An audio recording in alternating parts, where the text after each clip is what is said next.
Hey everybody, hope everyone's doing well. So wanted to continue on liabilities of whiteness, and this one I'll have to explain a little bit probably because I think we get confused between equity and equality. So the liability of whiteness is that whiteness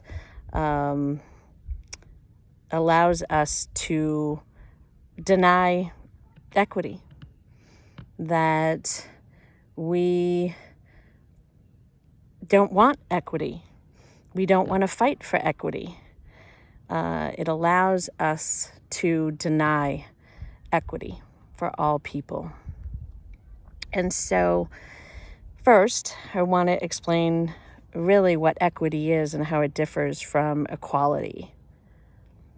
And maybe I'll start with equality because I think that's certainly a word that most people understand, right? That if we go out to dinner and you and I both order chicken parm with sauce and cheese, we got the same thing. So we went out to dinner and we both got served chicken parm, and it was really good. And that's equality. We both got the same thing, nourished our bodies. That was all great. However, for equity to exist in that space, me being lactose intolerant, I cannot have cheese. So if we're all equal and we both get chicken parm with the cheese and the sauce and we both eat it, we both got equal. Ooh-wee, but I am going to be in deep trouble. My stomach's going to be immediately hurting, and I'll probably have to leave the restaurant. So equality was great. We both got the same thing, but I definitely had a different experience than you did if you're not lactose. So what would equity look like in that space? If we both go out to dinner and you order chicken parm and I order chicken parm and I say, you know what? Can you make mine without cheese? And so I get what I need and you get what you need. And there's equity in that. Because I don't want cheese. I can't have cheese. My body doesn't want cheese. And you have no problem with cheese. So that's equity in a very simple kind of explanation versus equality, right? So sometimes we might fight for equality and we might say, oh, everybody should get the same thing. Well, no cheese for me, please. I'd rather have equity. You get what you need, I get what I need, and we're all good. So whiteness in denying our ability to fight for equity, maybe not even being able to understand it. And again, if you don't understand white supremacy and white supremacist, patriarchal, Christian, racist capitalism, then again, you might think that equity is totally fine, that we already have equality. What is this equity stuff, right? You know, this I think about a lot when I think about denying equity for all people. This brings up the picture of those white women behind that young black girl walking into school. I believe that was in Arkansas, that one of those famous pictures. And I'm mad that I don't know that young lady's name, so I'll go research that. But the white ladies behind her with their scowls and screaming and spitting and yelling, it's whiteness. That is whiteness. Those women were upholding white supremacy and denying equity. Denying equality, too, for sure. Denying justice. It's amazing how we as white women I get it. I'm a mother. I get it. You want what you want for your child. You want your child to experience and have access and opportunity. Well, so does everybody else. So does every other mother, father, caregiver, guardian, grandparent. You know, you're not the only one.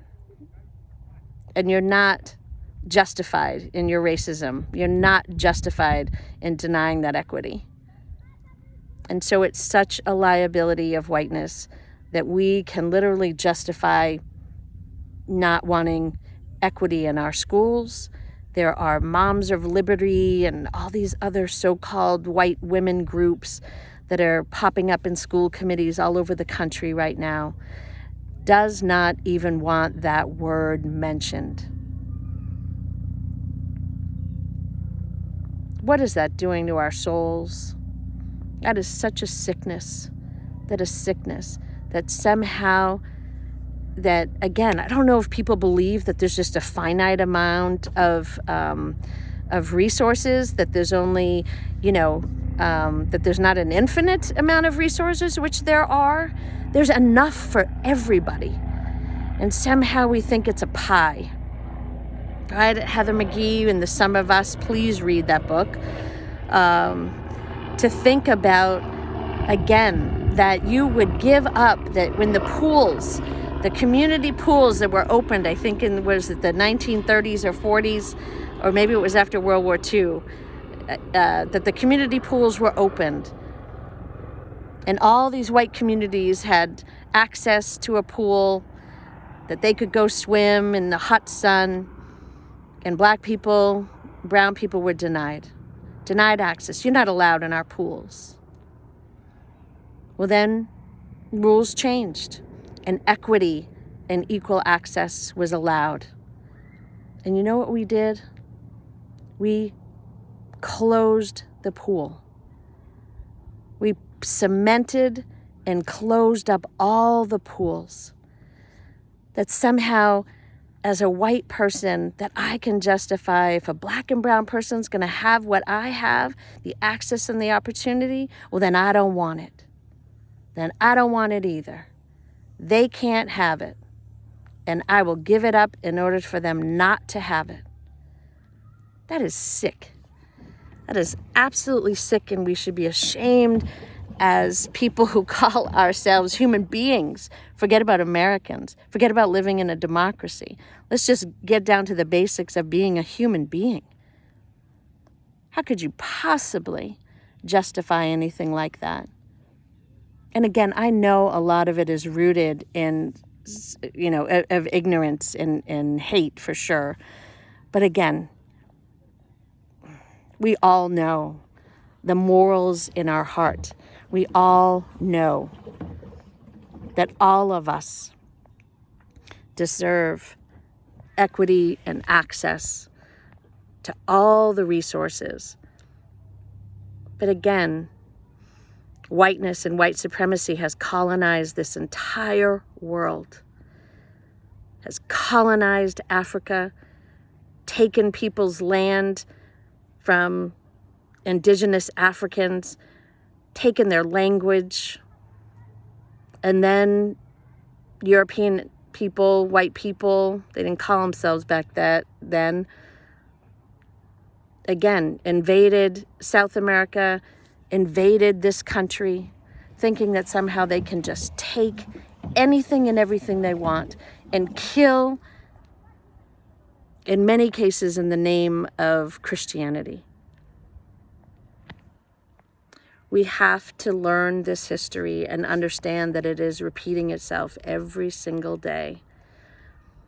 And equity does not mean that you are going to lose.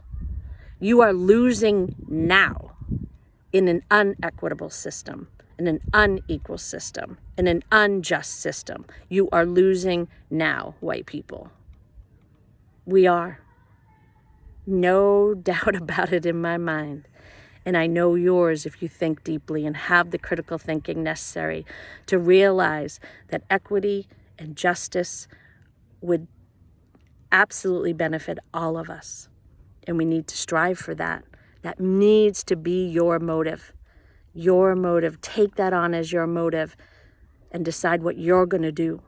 What can you do to be able to provide equity, to encourage equity, to go to your school board, to go to your schools, to go to your select board or whoever runs your city or town. Start an organization, join with Surge, showing up for racial justice. I mean, there's so many things that you can do if you are not that white woman screaming at that young black girl just trying to get an education, just trying to get what you already have. That selfishness, it's not helping, and it certainly is not helping our children, and it's not helping our souls. We can do better, and we must.